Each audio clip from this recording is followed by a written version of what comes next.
Welcome to another edition of Talk Your Exposure. We are joined today by Kaza Keane, who is a dual citizen of Canada and Jamaica. He currently plays professional basketball for Le Mans Sarthe, excuse the pronunciation, of the LNB Pro A. He played college basketball for the Illinois State Redbirds and the Cleveland State Vikings, which is Division I NCAA. After that, he returned home to Ottawa to play for the Carleton Ravens under Dave Smart. Not to mention, he's also played for the Canadian national basketball team. On top of that, the Raptors 905 G League team. We're very honored and privileged to have Kaza Keane with us today, and we're excited to share this interview and share this show with everybody that's tuned in and listening. If you have not done so already, subscribe to us on YouTube under RWI Basketball, Spotify, Apple Play, Google Play under Talk Your Exposure, and enjoy every episode that are coming your way. But for right now, enjoy Kaza Keane. There we go. We got it started. We got it going. We just got the cue saying that the recording is now begun. And today we got a special one. But before we get to our guest, Devontae, man, what's popping with you? Talk to us about what happened earlier today, man. I'm good. First of all, to answer your first question, obviously we had a special guest today, Katie the Magician, pop up on our IG live show. Great, flabbergasted, the whole nine. I could elaborate about what he did at 18 years old. Glad to have him. But like you said, we got a very special guest today, and I'm ready to start the show. Hey, well, me too, man. There's somebody that I actually just physically met him last week, for the first time. Heard a lot about him, through mutual friends, my assistant coach with RWI, Troy. But today we got somebody who he claims is better than Troy. So we got Kaza Keane in the building, man. How you doing, bro? Good, man. Appreciate you having me on. You had to throw me, with the blast about Troy, but I'm glad I'm here. I'm glad we can do this. Finally found time to get on the same page about it. So I'm excited for it. Hey, for sure. Honestly, man, like you said, man, it's been a while. We definitely were trying to get you on for about a couple months now, but we're happy to have you on now, and thank you for giving us some time to talk to us today. I want to dive right into the show, though. I want to ask you, though, obviously 2020 was a tough year for everybody, mentally, physically, emotionally, and even financially. But with things coming back to normal, 2021, how has this year been for you? It's been an interesting year. This year is basketball wise, like, we were stopping and going a lot with the season, and everything kind of was just on edge. And I was dealing with a decent amount of injuries. I think the season having to go, stop, go, didn't really do well with my body and things like that. But, by the grace of God, we got through it. And I signed an extension with my club. So that was really nice. I had that security going into second year there. So it was just a really good year overall in that sense. I learned a ton, not even just basketball, just in life. Finally purchased a property, so that was really big for me. Like, things like that kind of started clicking together. So obviously it wasn't great for society and for the world. There was a lot of heartache, but I'd say for myself it was a learning year, and I'm glad that I had to experience that. They said that this year, if you didn't come out of the pandemic as a better person, a smarter person, a richer person, then you didn't take the proper steps during this pandemic, during that time. And obviously for you were able to invest in your first property. Talk about that process in general, about how people are able to, or should have, taken this time to be able to invest in themselves. Yeah. For me, I'm very, self-aware, and I like to stick to what I want to improve consistently. I've been taught that, especially when I after Carleton, it was like, if you're not getting better, you're getting worse. So you got to find how you can get better daily. And with my investment, it was just something where, like, since I started playing, I was like, okay, now I know I want to get into investment property and then buy a property that I could rent out and, get it near my university, get near Carleton or Ottawa U. So I kind of been working on this for some time. And then there was a property that was going up right downtown. It all clicked together, and I talked to my real estate agent, and we just put it all together. And here we are, basically got it done, and it's going to be done in next summer. So I'm excited about that. But yeah, it was definitely one of those ones where it's like, I had to sit back and say, okay, like, you could either take this two ways. You're stuck in the house, yeah, but you can still get better. You can still focus on how you're going to move your money, how you're going to continuously grow in other aspects, not just basketball. And I think that's what helped me kind of get through it with the right mentality. Hey, congrats on that, and shout out to Carlton for being able to give you guys some more insight and use that to your everyday life as well, which we're gonna get into later on. Talk about the Carlton life. I got one last question for you, then Devontae take us away with the game. But I want to, they say that right now a lot of people have compared this pandemic and compared everything going on to a movie. What would you compare this whole scenario to? A movie's actually interesting, an interesting way to see it, But yeah, I'd probably say I'd agree with the movie. But this one is just one where it's like usually a movie you can kind of tell how it's gonna end. You know what I mean? But this one we don't really know anything that's gonna happen. don't know. And it just keeps, you know what I mean? Something different. So this movie is just something. I think Marvel might have wrote this. Like it just pops up out of nowhere, like some Thanos. So hopefully it gets to a point where we could, figure it out and get to a point where we get back to some type of consistency. But yeah, I would say a movie is probably the one that I would kind of compare it to. One quick question I want to ask you, and then Devontae, it's on you. But one thing I really want to know: are you a Marvel guy? Yeah, I'm very into it. I've watched last year. Actually, I watched it again, all from like beginning in chronological order, and then all of that. Like, yeah, I do it pretty big with Marvel, and like saw a lot of my teammates, especially my teammates growing up, like me, Troy, Macau, we're all into that. Like, who's the strongest superhero and stuff like that. So definitely into it a lot. I can see that. But before I start into my questions or dive into this, if you were a Marvel character, who would you be? You got to ask now. So if I was a Marvel character, I love Ant-Man for some reason. I don't know why. I just love Ant-Man. I love that. And I love Kang. That's in Loki. Like we've been in recent Loki. But I'm actually like my biggest superhero is DC. Like I love Batman and I love Nightcrawler. Like I've been a huge Nightcrawler fan since I was a little kid. So that's kind of like my big ones. I like that. Not a lot of people would say that. Not a lot of people know who Nightcrawler is. But let's talk about Canada basketball right now. We've just gone through the Olympics. You've had a prestigious career with Canada as well. Now I'm going to ask you, Kaza, if you had to put a starting five together, you at PG spot, how would you fill those other four spots with the people you've played with?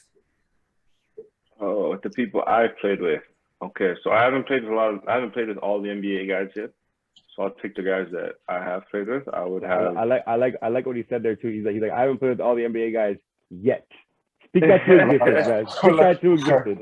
Yeah. So as of yet, I haven't. But out of the ones I have played with, I would have me at the one. I would have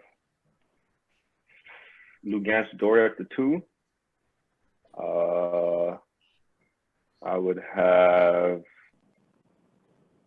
Andrew Wiggins at the three, Dwight Powell at the four, and Kelly Olynyk at the five, probably. Okay. Can't argue with that at all. Now, we just went through the Tokyo Olympics. Obviously, Canada wasn't able to qualify. What is the next step for these guys to get there and make a solidified run? As we can have a pretty complete roster by these 4 years that come back around. What's the next step if you could fill a void in there? First is just a little bit of luck. So we need a little bit of luck with contracts, making sure guys not in contract years. So, for instance, we should be able to have Shea now because he signed a 5-year deal, and the Olympics would be in 3 years. So that's really important. Same with Jamal. You'd be able to participate with health. Hopefully everybody's luckily and we're all healthy. I think second is having a committed group that's like for the next 3 years, they're going to consistently play, or not them, but all of us are going to consistently play and practice and get an opportunity to grow. Because I was listening to, actually on my way up to Ottawa when I was coming back to the podcast, and it was talking about the Redeem team, and they were talking about how Colangelo, the GM, basically said to these guys, like, listen, this is a 3-year commitment, and he had to get LeBron, Kobe, all these guys to commit to 3 years to basically know, what I mean? And it's like, if those guys have to do that, we need to do that too, because we're not as talented at this point as those guys are. You know what I mean? So we need to create a culture that permits. And then you watch the teams that are doing well, that are Europeans, like the Slovenias, you know what I mean, the Spains, the Frances. Those teams, they believe their countries. Like when I'm in the locker room, you know what I mean, in France, those guys bleed French basketball. Like that's more important to them than their pro careers, you know. And I think that's what we need to build. Lastly, is a culture where it's like, no, like Canada basketball, it's an honor to represent this country. You know what I mean? And I've always said that for me. Whenever I'm called to play, I go because, listen, my grandmother moved here 30 odd years ago with no money in her pocket and just an opportunity. And now she has 30, 40 grandchildren here that have been raised in this country. So this country has given us all a great opportunity, you know? It's like we need to see it that way, that not just, oh, this is just, I got a little downtown I'm going to play, but no, this is an opportunity to represent the greatest country in the world. So until we get to that point, I think it's going to be a little harder, but I think we're moving in the right direction. I think guys are starting to buy into that, and that's the main thing. No, that was a great point. You know, I'm not gonna emphasize on anything in this younger generation, but we got a lot of cool guys in general, right? I'm born in '96, so I'm the youngest of the three, but I like to believe we got a lot of cool guys coming up in this generation today, because we don't look at it as if it's the way you just put it, right? Our ancestors, their grandmother came over here, provided a way for us, and you know, we got to start looking at it like that, or have something with a point on our back. But I want to transition and talk about you a little bit in your game. For people that don't know you, what I want you to do is I want you to give me 2 NBA players, and I want you to say, you know, if I had to match 2 players together, this is my prototype. I would say I'm a prototype of Chris Paul and Mike Bibby from before, back in the day. If anybody remembers Mike Bibby. That. Mm-hmm. So I would say those two kind of mixed together. Mike Bibby was my favorite player growing up from when I was like a little kid. Like that's what I wanted to be. You know, I have all the action figures. I'm sorry to cut you off, but people don't realize how nice Mike Bibby was, bro. They don't realize how nice this guy was. Sorry, bro, but that's shout out to you, man, on that one, because Mike Bibby on Atlanta, tough. Even on Sacramento, bro. Anyways, so I could go about Mike Bibby all day. I apologize, bro. No worries. Yeah, I like when people really know about like Mike Bibby. You know, it's actually funny. I'll tell you a quick story about how obsessed I was as a kid with Mike Bibby. I met Steve Nash, and I went to go work out with him. And the whole workout, I'm like, yeah, this is 2-time MVP Steve Nash, like probably my second favorite player in the NBA. And the first question I asked him was, how good is Mike Bibby? That was the first question I asked him. Like, is he really that good? You know, I was like Mike Bibby's so good, and he's like, yeah, he's good. And this is the 2-time MVP, you know, and I'm asking him, Mike Bibby. But yeah, I really liked those two styles of games, and I think that's what I've tried to emulate my game to be. You know, like very good leader, shoot the ball, could play in the pick and roll really well, defend. Yeah, and I think that's what I've kind of molded my game after, in the European style more, but those two for sure. You just said the European style. What I'd like to ask you is, because we can't ask a lot of people here, we have the honor and privilege of asking you. You played with NBA guys, you played the NBA game, you've also played the European game, the FIBA game. What are the major differences for the people that don't know between these two games and what it looks like in today's game? Okay, first I'll give you what I think that, like, players-wise, what's the differences. In the NBA, you have the superstar players, the A-list superstars, and they're just way better than everybody else, like Kevin Durant, James Harden. You know what I mean? They're just at a different level. Then you have the middle of the pack, who are probably very, very, very good role players. You know what I mean? And they could be substituted in, and you know what I mean? They're just kind of supplementary of who their best player is, like, you know, Giannis, and like whoever supports Giannis. And then you have the bottom tier guys that are maybe, you know, from 8th to 15th on the bench. And to be honest with you, you could substitute any of those guys with any high level European player, and there wouldn't be no difference. It's the same thing, you know. But I think what gives those middle level guys an advantage, or those other guys an advantage, is just naturally athletic and abilities that we don't really have. And why I could say that is because when we played the USA, and this is when we played their like B team, there's like, you know, they're not their main guys, still really good high level players. Jason Tatum, Kemba Walker was there. you know, like very high level NBA players. It was just little things that they had naturally that I was like, dang, that's what makes them that good. You know, like I remember, you know, getting a little technical, but for me to be in help side, I have to be in the charge circle because I'm not long enough, I'm not tall enough, I'm not athletic enough to then get outside to take a charge. But a guy like Donovan Mitchell, he could be outside the lane line and he's still quick enough and long enough and athletic enough to get across the lane and block a shot, you know? So I think that's what makes the little difference between the NBA and European basketball. But then when you add the rules and stuff, it's 100 times more physical. You know, like some of the calls that they get in the NBA, I can't even watch anymore because I'm like, if I try to do that in Europe, they would just laugh. The ref would literally just laugh and be like, no, play on, you know? That's just, you know, physicality is a huge one. Obviously, there's like you're allowed to take the ball off the rim. You're not allowed to call live ball timeouts. Things like that kind of are different. But I think just the biggest difference between NBA and European basketball players is just natural given abilities that some of us aren't allowed to have.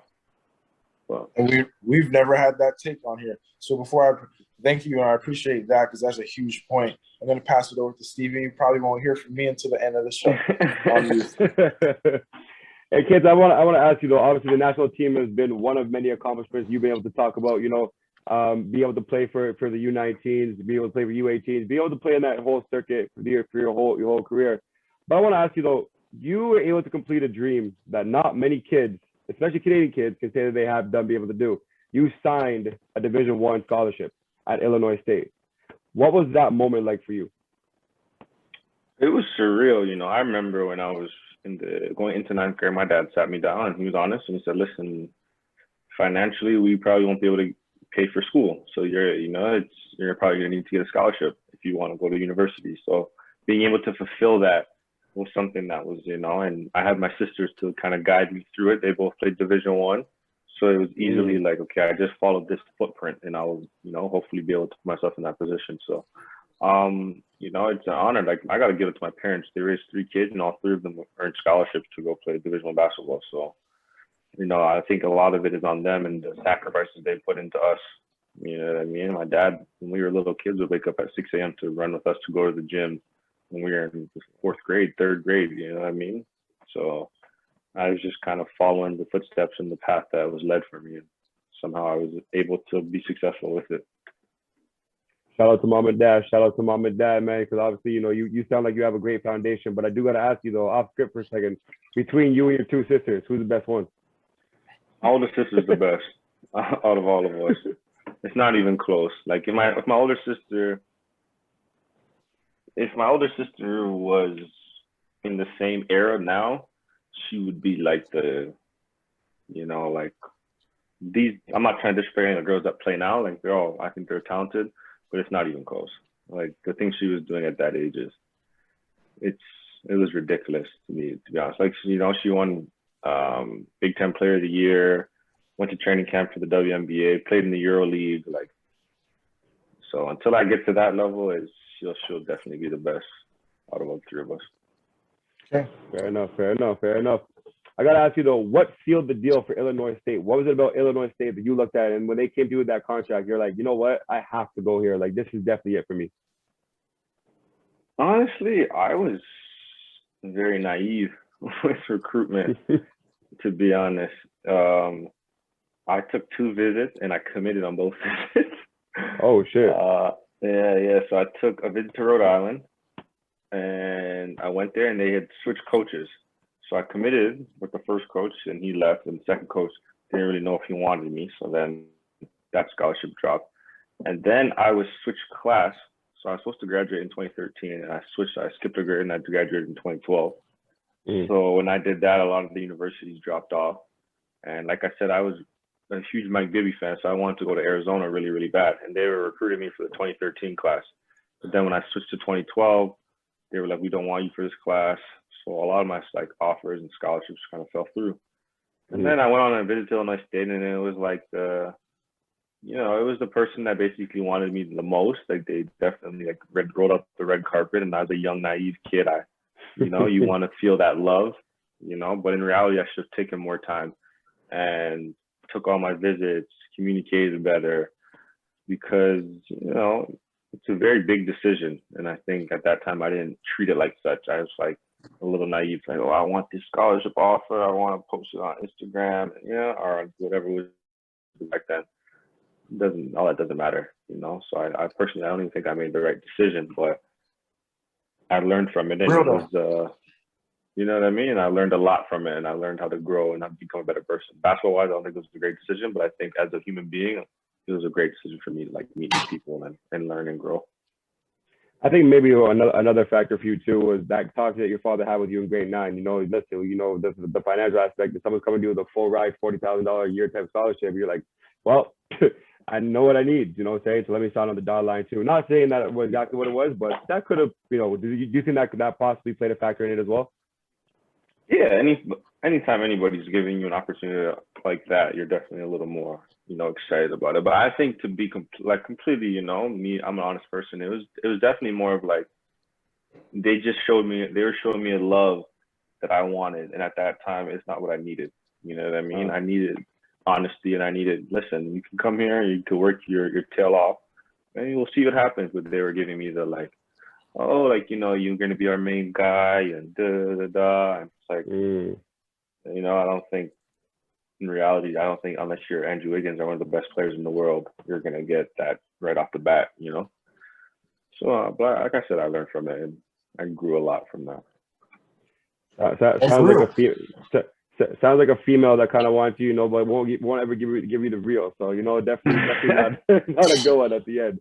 But no, I gotta, obviously you were able. They showed you some action. They started you with 10 of your games. In 10 games as a freshman, you started. Was it expected? Did it come with that contract, or was it one of those that you just worked your ass off during that time, and you decided, and they decided to put you in the starting lineup near the end? No, and that's the thing. I don't think like when I say it was bad, or not bad, I should say like it was a learning process. A lot of it was on me. You know what I mean? Like I wasn't good enough yet. Like that's just completely honest. And I came in with the mentality as I thought I was already good enough. So I think I started off the season really, really well, and I was playing really well, and I got hurt, and that kind of put me on like backspin. And then my first year was really well, and then a lot of guys transferred out, and it was just kind of me that came back, and I went in with the same mentality. Okay, like I'm gonna try and do what I have to do. And at the end of the day, at Division, at any school, it's a business. You know what I mean? You need to perform, and they need you to perform to help their situation. And I wasn't performing, so I kind of understood that, and I respected the decision when they basically kind of like told me, listen, you can come back, but you probably won't be playing as much. You know what I mean? And that was my choice to then say, okay, do I want to stick with this situation, or I'll move on from here? And you know what I mean? I just didn't think I was developing at the rate I wanted to as a basketball player. So I decided to move on, and loved that place, still has a special place in my heart. But yeah, it was just like you said, like I kind of wasn't as good as I needed to be at that time. So fair enough. But I do ask you though, and I'm confused about this. I never played Division I NCAA, and maybe this is a question for both of you guys. But in your sophomore year, when you're at Illinois State, you played in the CBI, the College Basketball Invitational. What the hell is that? It is basically for the teams that don't get into the NCAA tournament. They don't get into the NIT. There's the CBI and there's the CIT. They're basically like two paid tournaments that the university pays to go into. And it's honestly, it's the randomest thing. Most seniors don't want to play. Only time seniors usually want to play is when they need to like get some more stats to see if they could get like a professional contract or something. But like I remember our seniors saying like, no, we don't want to go to this. But our coach was like, let's go. We have I think we only had 2 seniors, but we had a young core. So he wanted us to play more games together. Because when the season ends and you go into off season, there's not a lot of time in NCAA together. So it's like you could use these tournaments to basically get more time together, practicing, playing. But it's kind of a BS tournament, to be honest. But they have them. So. Do you know about this tournament, Devontae? Yeah, we played in the CIT my sophomore year. We had a bunch of seniors, and they wanted more contract videos. We lost first round at home. It wasn't. We didn't want to play. You're mentally done. You don't make it. you don't get out your conference, you don't have no momentum. But the coach put us in it. We tried, we just lost. Mm-hmm. Ours was actually funny. So like after the season was done, my sophomore year, I kind of knew like I'm probably not going to be back. So I went home because we actually got time off right after the season, and I went home and I was like not working out. I was kind of just like hanging out with friends. Cause I thought our season was done, and then we got a message like, "Oh, we're gonna play in this tournament. You guys gotta come back." And I was so out of shape, and we were running and running and running, and I literally like my legs locked up. Like I had to go get like IVs and all that. I remember looking like, what are we doing this for? Like, why are we here? We're playing in the CBI. Like, no, man, we should be home. Like, but it is what it is. We have to play in it. So yeah, I looked that up and I'm like, well, I don't never heard this about the tournament in my whole life. I didn't even know that stuff existed. I thought it was just NIT, and I thought it was not NIT. What he said, NIT, and the tournament. But I didn't even know there was like all these other tournaments as well. NCAA really be making money. But obviously, your junior year, you went to Cleveland State. Transferred over to Cleveland State, which you kind of gave us a brief moment or a brief explanation as to why you transferred over there. But I think that was also the same time that LeBron James came home as well. Can you talk to us about that whole atmosphere of Cleveland in itself? Cleveland was crazy about LeBron. Like, I remember when he first came back, the first game, the whole city was just up in a roar. Like streets were all shut down, and it was insane. But it was so fun. Like when we were there, and they would have home games and stuff like that. It was like a nice atmosphere to be around. And then also our team was pretty good that year. Like we had 2 really good seniors, and then we had 2 really good juniors, and 2 sophomores that were pretty solid. I think we ended up finishing like 2nd or 3rd in the regular season. So it was a fun year, and I learned a lot. Like I said, I learned a lot that year, and it was good to be around those guys. So it was definitely fun. And being around the city with LeBron there was even better. It was just a great time. That was the year that they won the championship, right? No. It was the following year. Okay. Curious to know though, because obviously you mentioned that you learned a lot of things from the seniors at Cleveland State and whatnot. But what is one thing that Cleveland State did differently than Illinois State? I should say, not because I don't want anybody getting confused now. Yeah. We just had a tighter knit group of teammates. You know what I mean? And I think that had to do with a little bit of recruitment and stuff like that. Like after my freshman year at Illinois State, a lot of guys transferred out. So you have to bring in guys, and it's hard to get 4-year guys right away. So you have to go get, they're getting junior college guys, they're getting transfers. So it's hard to, when you've already been at another school and you're kind of coming with that mentality, like, I've been somewhere else, I need to make this work, and you probably look more inwards. But when you've been in the school for 3 years and, you're around these guys a decent amount now, you start thinking team. And I think at Cleveland State, they had been around each other for so long enough where these guys were very like, okay, like we need to do this together, and I think that was the biggest thing, was like they were very cohesive and team oriented, and the coaches preached about team a lot more. I think that was the big difference, to be honest. The biggest thing about that too is your next stop in your college career. You talk about team orientation or team orient and team togetherness and being a family. In 2015, you did exactly what LeBron James did the following year. You came home. You started your career in U Sport or whatever the hell you guys were at the time at Carleton University. Can you walk us through why you decided to come back home to Canada? So initially, I was supposed to go to Carleton before I went to Cleveland State. So I transferred. When I transferred from Illinois State, I was in like a little downtime. I couldn't really, all Division I didn't want to recruit me. I wasn't, didn't really have great stats. So I was training with Kyle Julius actually, and then he was like, "You ever thought about going to U Sports?" I was like, "No, not really. I didn't really want to." At the time it was called CIS, and then I visited Carleton, and it was amazing. But I was, a little out of shape, and like you can't be out of shape at Carleton because the practices and stuff are just on a whole other level. So I remember that day I came back home, and I was out of shape, and I asked my sister was going to Cleveland because she went to Cleveland State, my middle sister, and she's like, "You want to come? You could come play open gym, and stuff." So I went to go play open gym, and I was killing, and the coaches saw. So then he asked me, where are you going to school? And I said, oh, right now I just transferred. I was going to go back to school in Canada, but I have no Division I offers. And he's like, wait, what? So then that was the only reason why I even got into Cleveland State. It was just some random, Wow. it was just some random open gym playing. And it was just like timing too. Bryn Forbes, that plays for the Bucks, or now he plays for the Spurs. Mm-hmm. He had just transferred the week before. So that's the only reason why they had a scholarship. Yeah, so then after that, so I got the scholarship. God is good. Yeah. It was, you know, so, but initially, like, I was supposed to go to Carleton, and then it was crazy too. Like, this is the Dave, like, you know, me and Dave Smart, we were super, super close. Literally, was just with him. But I don't know how this man does it, but he just knows everything. Like, I don't know how. He knows where you are, everything that's going on. And basically, I hadn't told anybody yet, like, I was going to Cleveland State. And then I just got a text like a week later, and it was like, so you're going to Cleveland State. I was like, who is this? And it was Dave. Like, you know, like, no, but he was actually very supportive about it. You know what I mean? He was like, listen, like, that's your choice. I understand it. You know, good luck. You know, I wish you would have just had the conversation with me, but good luck, whatever. And then after I had my year at Cleveland State, and two guys transferred out, like two of our starters transferred out, our two seniors graduated. So, you know, we were gonna be very young, and I kind of understood, like, man, like, I'm not trying to waste my senior year. So I called Dave, and I was like, listen, I think I want to be a pro. So I talked to my Cleveland State coach. I asked him, I said, do you think I could be a pro?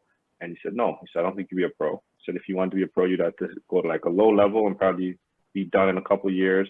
He said, I could even give you a GA job here if you want when you graduate. And then I called Dave, and I said, do you think I could be a pro? And he said, right now, no, you're not a pro. He said, but in 2 years, if you come and you do the right things, I think you could be a high-level pro. You have the tools. Sold me on that, and then I went home, and I went back to Carleton, and history's made from there. Wow. You know, it sounds like you and Dave Smart have a great relationship. But if you could describe Dave Smart in one word, what would you say? That's a good question. This is a good question. Let me think. Hold on, Steven. Can we give him 3 adjectives? That's hard. Can we give him 3 adjectives, Steve? I don't know if you want to fluctuate. Let's hear it. One word that I would describe Dave as is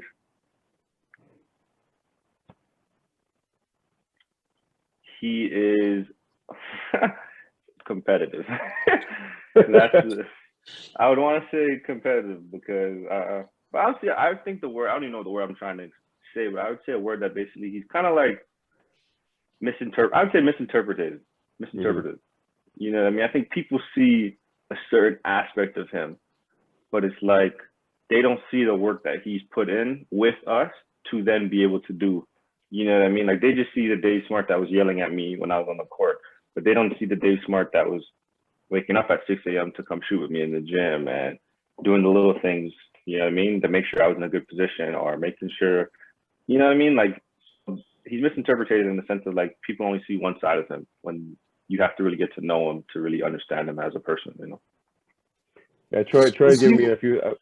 Sorry, go ahead. I was just going to say, is he the Tom Thibodeau of the NBA?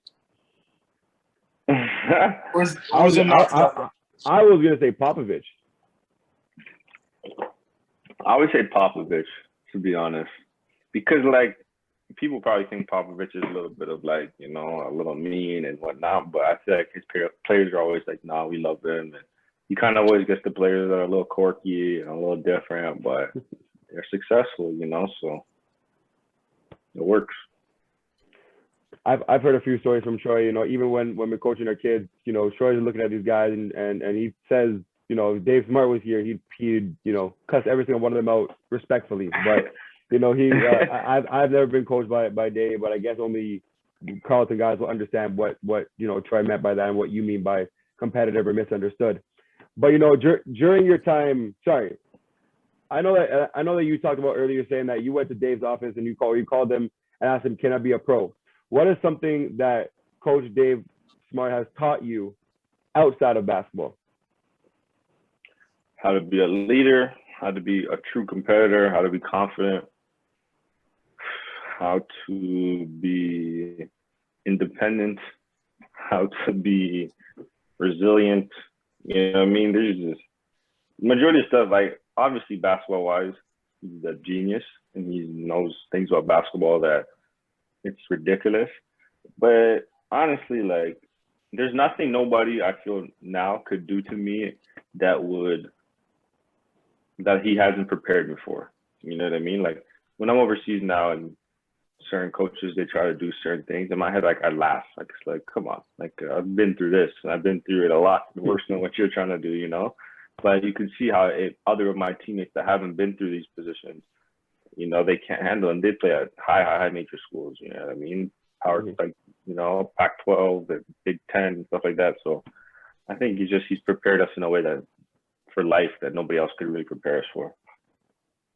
We got a few more questions here for you before we get to our closing game. But I gotta ask you though, during your time at Carleton, you won a national championship. After everything you went through with the NCAA, talk to us about what winning a national championship meant to you. I won 2, but with some respect.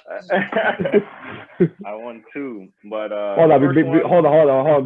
Before I say anything, man, this is the second time, Devontae. This is the second time where I talk about some of these accolades and they're like, yo, I only won 1? No, I won 2. Josh Collins called me out of that shit too, bro.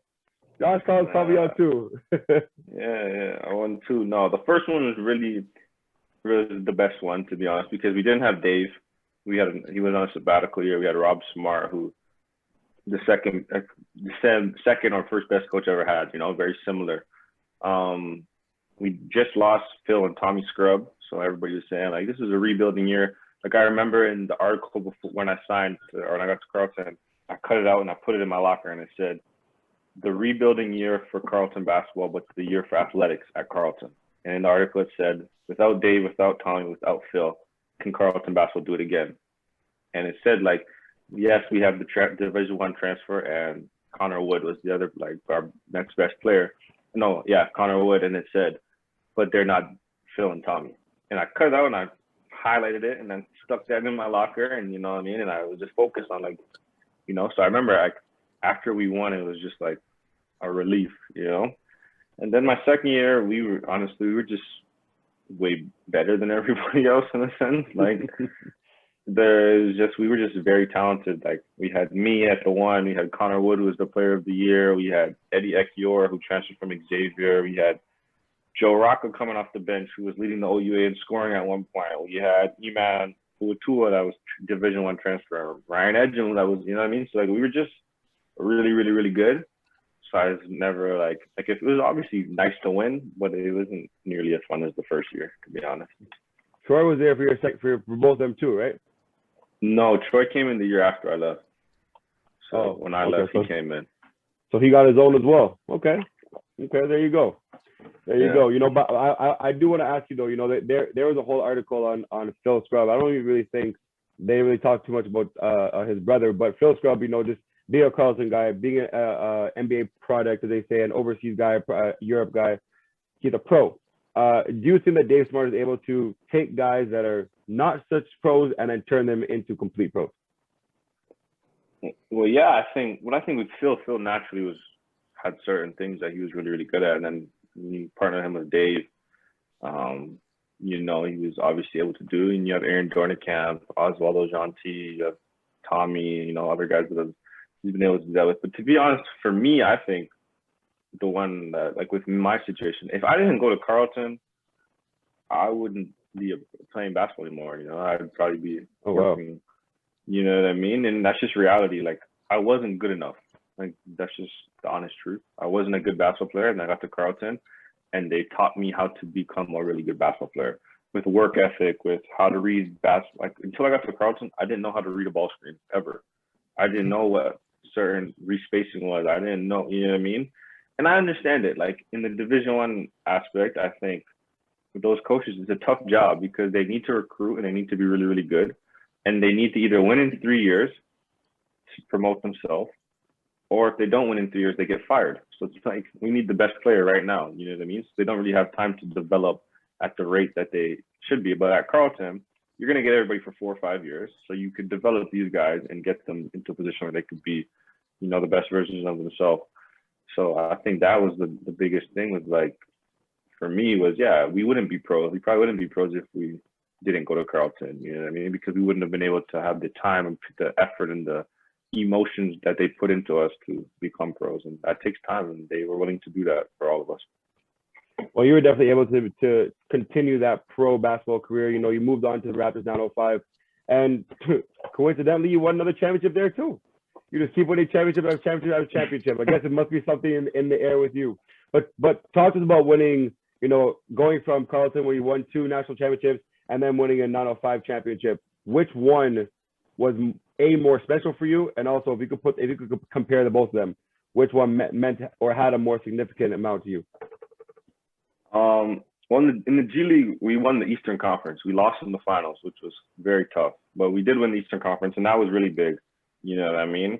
I think obviously for me, I would say winning at Carleton was the biggest one because I'm surrounded by like my best friends. So you know what I mean? It was just a different thing. Like we had been working all year, and this is our only goal. And when you add professional into it, it's a little different. You know what I mean? You guys are getting paid. You guys have different attributes, but it still meant a lot to get to the finals and, you know, win the Eastern Conference and play for a very good coach in Jerry Stackhouse and be alongside Aaron Best, who now have a great relationship with, and then also being coached by Nate Mitchell, who now is assistant for the Raptors. Yeah, I think that year was just such a great learning experience. And another coincidental situation how I even got onto that team, to be honest, was like I was getting into it with my agent. You know, agent's very important thing for anybody that's trying to play pro. You should make sure you get the right agent. Shout out Mike George. My agent. Yeah, I was getting into it with my agent at the time because I had left the U Sports. I was, you know, an all-Canadian, and I seen other U Sports guys getting contracts, and I was like, what's going on? I went and I played the university team, the Canadian university team. I led the whole tournament in scoring. Still don't have a contract. So I'm like, you know, something's getting weird. So I was still home in September, October. And when I was home, basically, like, Nathaniel Mitchell, who was my trainer, and, you know, he's a very good family friend and coached me and stuff, he basically said, like, listen, the Toronto Raptors are having, like, mini camp. So they had, like, all, like, the rookies and sophomores, and they have, like, the training camp guys, and they needed, like, extra bodies. So then they were like, you know, we need extra couple bodies to come work out. Do you want to come work out? And I was like, yeah, I'll come here, I'll come play. And then I don't know what I was on, but I was, like, cooking this whole time. And Jerry Stackhouse was there. And he was like, yo, do you want to play the 905? And I was like, sure. And that was how I got my first contract, was literally just like going to an open gym, playing, you know what I mean, and playing really well. And then I got the, you know what I mean, they're like, okay, well, we could do it this way. And then I got that contract at the 905 and went to the trial, like the training camp, played well again, and was on the team. So it was just like coincidental, you know? Wow. Yeah, honestly, it's kind of weird with all my contracts. Like, I was my first 2, even with my contract in Holland. At the time, I had just switched agents. I was playing on the national team, and I played on the A team. And this was like, I had played with them for the whole year, but this was the tournament I wanted to play in the most because we were going to play in Toronto, so my family was going to see, and then we were going to play in Ottawa. So all my friends, everybody else were going to see. So I was like, okay, I want to play this. I want to play this. I was like, going hard in training camp.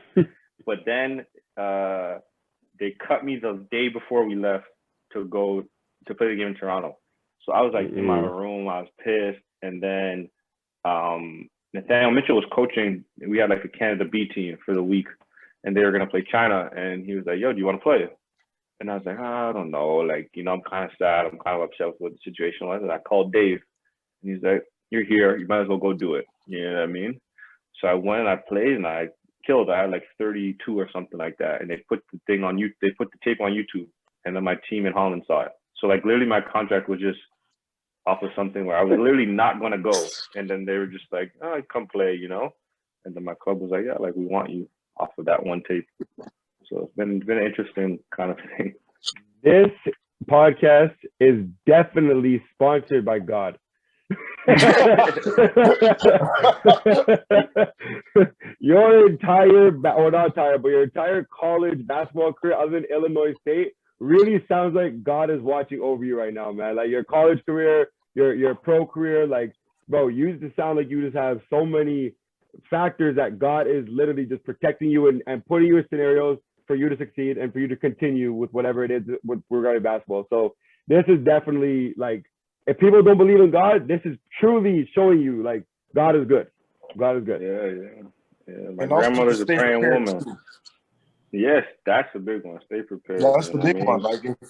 mean? Like if you decide to come out of shape or negativity, decide to take the negativity before the positive, you never know what happened, but you went for each chance or each opportunity, each obstacle, and you seized it. So that's also a big factor as well.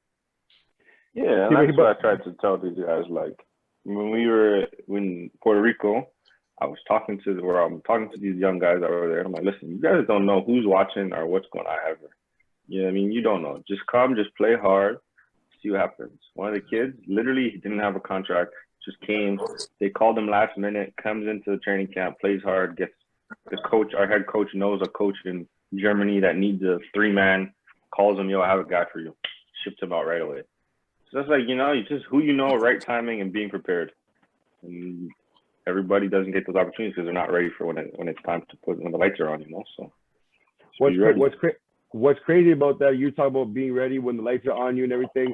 Now you just said you went to Netherlands in 2018, if I'm not mistaken. That's correct, or am I mistaken? Yeah, Netherlands. I went to the Netherlands. So you go to Netherlands, and Devontae, guess what? Guess what he does? He wins another championship. He not only did he win another championship, but he wins the finals MVP. Now, two-parter, and I'm gonna talk about Germany, and Devontae's on to you. But my two questions for you is this: do personal accolades matter to you, and how cool was that championship? Personal accolades to me don't really matter, especially when I was in college and stuff like that. Like, it's nice for my mom. She takes them, she puts them up on the wall in the house, and when people come over, she talks about them. But for me, it's always been about winning, because at the end of the day, especially in Europe, if you win and you do what you're supposed to do, you're gonna get paid. Like, they want winners at the end of the day, you know what I mean? Especially top level teams. If you want to play in like the bottom level teams, and you know what I mean, you put up your points and you always remain with those type of contracts, and yeah, you know what I mean, you always have a job. But if you're really trying to like climb the ladder and get to the point where you want to get to, it's all about winning. You know what I mean? And I think that was the main thing. And with winning with that club, it was nice because they had never won before. They brought me in and they gave me the ball and they said, listen, we're gonna let you play and we're gonna let you do what you do. Just don't take advantage of it and play hard. And I did that, and I was surrounded by good players. One of my really good friends actually was there. Now he plays in Poland too. And so yeah, it was just a good situation. And like we said, God blessed me to put me in that position. So wow. Man, I wish I'm so happy to have you on this show today, because honestly, bro, like, we have a lot of kids that listen to our podcast, and both Devontae and myself talk to these kids and try to tell them all the time, you never know who's watching. You never know what opportunities can come your way. And this podcast today is truly a testament to what we've spoken to these kids about. So honestly, bro, like, to you to even kind of give these stories, man, it's remarkable that we can have somebody like you on our show to talk about this stuff. So I'm definitely happy for that. One last thing I want to ask you, then Devontae, it is on to you. You head over to Germany in 2019, 2020. Then obviously you went to France this past season. Two completely different countries, lifestyle and basketball teaching. What was your basketball experience like in both France and Germany? Germany is really nice. They take really good. Well, both countries take really good care of you.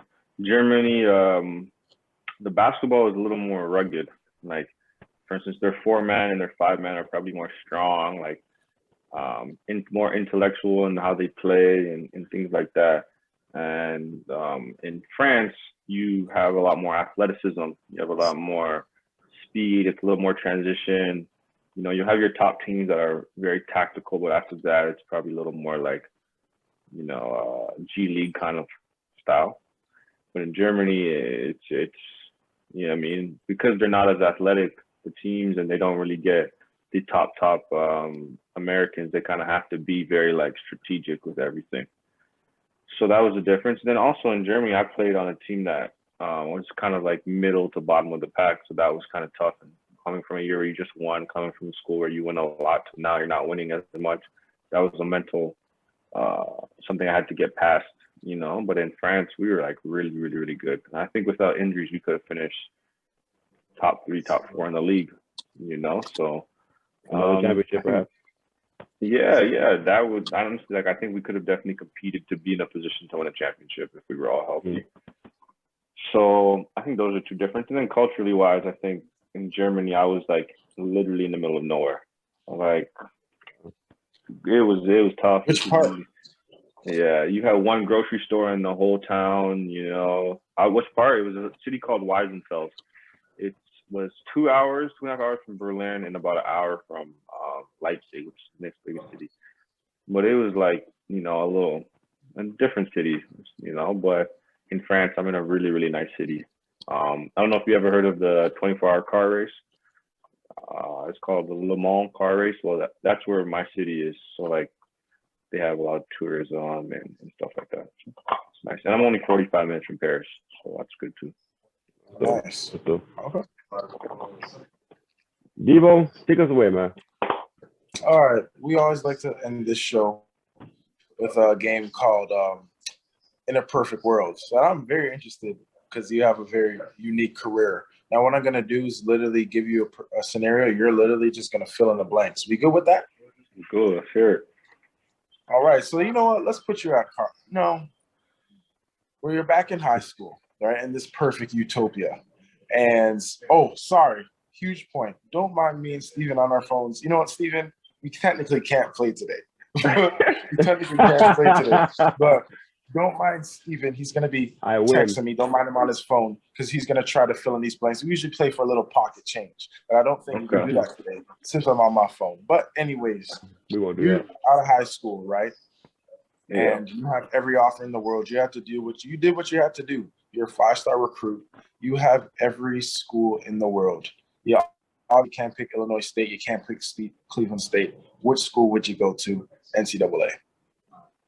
I'd go to Arizona. I'd go to Arizona for sure. Really good point guard university. Obviously, Mike Bibby went there. My second close. It'd be a tough. I'd have to, crystal ball, like pick the hat at the last moment. It would be Michigan State. My sister went there, and like I grew up basically going to that campus every day, you know. So those two would probably be my ones to go to. Okay, so let's put you as a Wildcat. You're a Wildcat. Pac-12 all freshman team, first team. You do what you have to do there as well. One and done. And as you know, you know how it goes. You start seeing yourself on the lottery, right? You cannot pick Toronto. I'm taking it out, right? Which team, if you had the choice? Why do you do that? Why do you do that? Why can't you pick Toronto? Because you what if he wants to go to Toronto? This is a utopia. What if in his utopia he wants to go to Toronto? I'm taking it out. Taking it out for this one. Any team in the NBA, obviously you can't pick, but you can kind of, when you go to see the front office, you can verbally say in these interviews, this one, that one, you know how it goes, right? Yeah. In this utopia, you get to pick where you want to go, except for Toronto. Where would you go? And I'm going to play? Like, I don't have to go to the G League? Yeah, no, you go and play. I'm going to Miami. Good taxes, good weather. And if I don't have to go to G League, that means I don't got to go to Sioux Falls. So I'll just be in Miami the whole time. This guy's thinking. Now, most interesting part that I'm excited about. I wish I could hold on this. But you're done your rookie contract. You're the main player on this team. Forget about the Butlers and the Heroes and the Lowrys now, right? You're the main player after your rookie contract, your 4 years.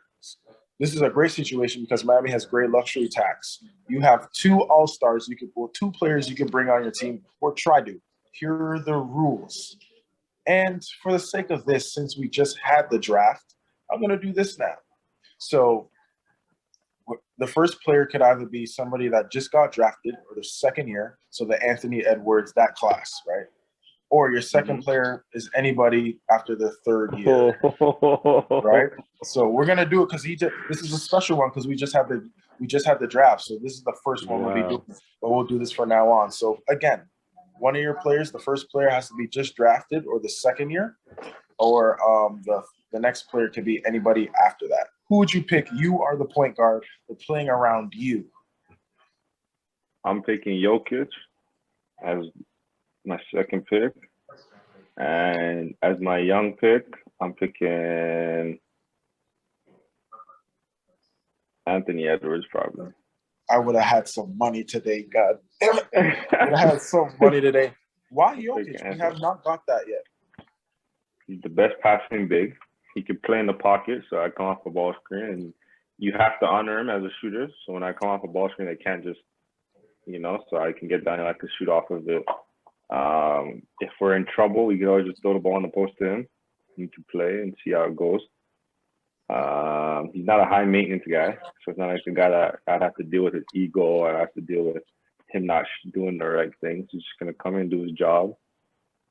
So I think that would be like easily, because I'm not really a guy that wants to deal with like the headaches. I don't want to just come in, do your job, do what you gotta do, and let's go home. I feel like that's how he is. I'm liking the logic here today, Steve. I don't know about you, but I'm liking the logic here today. That's the first time we got Jokic, but we know, for everybody that knows your game, we know you're really superb in the pick and roll. Well, I guess pick and pop in this case, so that would be a great combo. That's all. Last question. Obviously, we're in summer league right now, but let's just say the NBA is on regular season. Who's some of those players that, I'm going to turn the TV on today and I'm going to watch these players? I don't watch too much NBA, to be honest, but the guys I do like watching, I like watching Luka Doncic. I like watching Chris Paul. I like watching Damian Lillard. But when I'm watching, I usually watch European basketball. So the European guys I like watching are like Nick Kalatis, Sergio Rodriguez, Kevin Pangos, obviously, very, very good. But those are like the European guys that I like watching. Okay. You know what I mean? So. Okay. I'm getting a feel right now. You watch a lot of point guards, actual point guards. Damian Lillard is only like real scoring point guard out of them. Don't start. Don't start. I don't know how you can argue with me right now that he's not the only scoring point guard out of all the guys he just mentioned. Don't try to count him out. Anyways, continue. All I was saying was that listen, you counted out my Toronto Raptors, okay? You counted out Toronto Raptors, so we can be even right now. If I could get drafted to the Raptors, I don't even know. Well, I would love, obviously, if I can get put on any team in the NBA, I'd want it. But the taxes those guys get, my God. Taxes in Toronto and the taxes in the West Coast teams like LA, my God, they're getting at least 50% is gone. New York, they're signing for 20 mil, but they're only seeing 10, 11. But when you're in Miami, you're signing for 20 and you might see 17, 16. So. Yeah, you're right. But like I was saying though, it definitely seems like you like to watch a lot of point guard, which is definitely good to see. But I want to conclude this show right now, and then we ask all of our guests this final question to conclude the show. Who is somebody that you like to see on Talk Your Exposure? But here's the kicker though, you got to help us get them on the show. I like somebody you said earlier today. I've been trying to get him on for a while, but he hasn't responded back to me. Even one of his assistant coaches messaged me too, saying that he would jump on. But I like that person, by the way. Who is it? I'll reach out to him. I can't say the name. Let's see who you'll say. Fair. I don't even know. Kevin? Was it Kevin Pangos? No. Somebody I would like to see on the show. Let's see. So let me backtrack on that. Yes, I would like to see Kevin Pangos on the show, but it wasn't him that you said. I don't know. I would like to see like any of my guys like Mikal, Dwayne, Troy, any of them come on. You know what I mean? That'd be pretty sweet. Maybe even get all four of us on or something like that. That'd be pretty sweet. That actually would be. What do you guys? OTF or whatever? OFT? OFT.